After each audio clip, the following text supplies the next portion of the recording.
ఆ బండి వచ్చిన వెంటనే మన బండి అన్లోడ్. అంత లోపల తినేస్తే మొత్తానికి అయితే వాటర్ లేవు, వాటర్ అయితే చాలా తక్కువ ఉన్నాయి. చూడండి చికెన్ కర్రీ మొత్తం నూనె కర్రీ అయిపోయింది.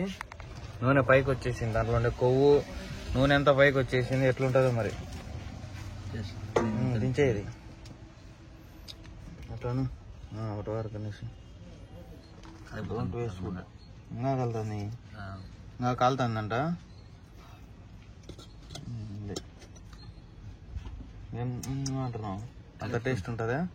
మామూలుగా ఉండదు మన వంట అంటే.